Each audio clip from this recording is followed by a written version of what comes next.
Hello, welcome and good evening guys. Tech Bidyut চ্যানেলের আরেকটি নতুন ভিডিওতে তোমাদের স্বাগত জানাচ্ছি। গাইস, আজকে তোমাদের সামনে একটি ভিন্ন ধরনের ভিডিও নিয়ে চলে এলাম।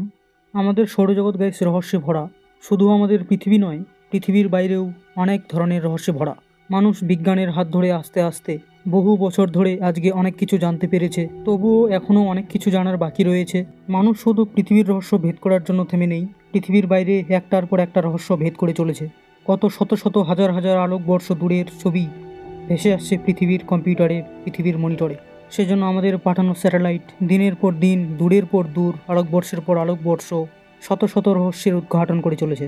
তো গাইস, আজকে আমরা জানবো পৃথিবীর অনেক অনেক আলোকবর্ষ দূরে হাবলস এবং জেমস ওয়েব টেলিস্কোপের সাহায্য তোলা এই নীহারিকাটি সম্বন্ধে। মোট 3টি নীহারিকা এবং গ্যাস সম্বন্ধে আমরা আলোচনা করব। তোমরা ভিডিওটির ফার্স্ট থেকে লাস্ট অবধি সাথে থেকো এবং চ্যানেলটি সাবস্ক্রাইব করে চ্যানেলটির পাশে থেকো। এই ছবিটি একটি ঈগল নীহারিকা নামে পরিচিত, যা মেসিয়ার 16 বা M16 নামে পরিচিত। মধ্যে অবস্থিত একটি বিখ্যাত তারকা গঠনকারী অঞ্চল। এই সুউচ্চ কাঠামোগুলি মহাজাগতিক ধুলো এবং গ্যাস দ্বারা তৈরি। এটি প্রায় 6500 থেকে 7000 আলোকবর্ষ দূরে সার্পেন্স নক্ষত্রমণ্ডলে এটি পাওয়া যায়। সৃষ্টির স্তম্ভগুলি হল নক্ষত্রমণ্ডলের সক্রিয় স্থান, যেখানে গ্যাস এবং ধুলোর ঘন স্তম্ভের মধ্যে নতুন নতুন নক্ষত্রের জন্ম হচ্ছে। শক্তিশালী নক্ষত্রীয় বাতাস এবং কাছাকাছি বিশাল তরুণ নক্ষত্রের দ্বারা আগত রশ্মি থেকে বিকিরণের ফলে স্তম্ভগুলি ক্ষয়প্রাপ্ত হচ্ছে, যা কিন্তু ধীরে ধীরে তাদের চেহারা তৈরি করছে। এই ছবিটি নাসার পাঠানো জেমস ওয়েব টেলিস্কোপ এবং হাবল টেলিস্কোপ দ্বারা তোলা হয়েছে। এবার আলোচনা করব গাইস পরের ছবিটি নিয়ে। এই ছবিটির নাম মেসিয়ার 74 বা M74, যা কিন্তু ফ্যান্টম গ্যালাক্সি বা NGC 628 নামেও পরিচিত। এটি একটি গ্র্যান্ড ডিজাইন সার্পিল গ্যালাক্সি, যা পৃথিবী থেকে প্রায় 32 মিলিয়ন আলোকবর্ষ দূরে মীন রাশিতে অবস্থিত।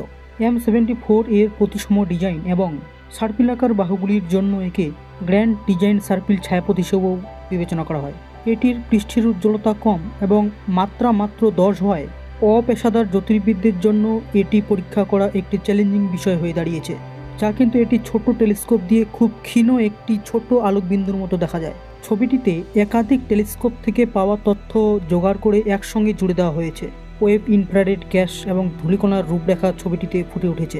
তন্দ্রা এক্স-রে তরঙ্গদৈর্ঘ্যে তারা থেকে উচ্চ শক্তির কার্যকলাপ তুলে ধরা হয়েছে। ছবিটিতে ধুলো লাইন বরাবর অতিরিক্ত তারা দেখা যাচ্ছে। সার্পিল বাহুগুলি তারাগুলি নীল এবং গোলাপি রঙের। তারাগুলির অতিবেগুনি রশ্মি হাইড্রোজেনের আয়নিত মেঘকে তৈরি করে, যা গোটা গ্যালাক্সিকে আলোকিত করে তুলেছে। এই দুটো গুরুত্বপূর্ণ নীহারিকা এবং গ্যালাক্সি নিয়ে তোমাদের সামনে আলোচনা করলাম। তোমাদের এই ইনফরমেটিভ ভিডিওটি কেমন লাগলো কমেন্টে নিশ্চয়ই জানাবে। কার কার অ্যাস্ট্রোনমি এবং অনুসন্ধান বিষয়ে ভিডিও ভালো লাগে অবশ্যই কমেন্টে জানাও। ভালো লাগলে লাইক, শেয়ার, কমেন্ট করো। দেখা হচ্ছে পরের ভিডিওতে। সবাই সুস্থ থাকবেন, ভালো থাকবেন, টাটা।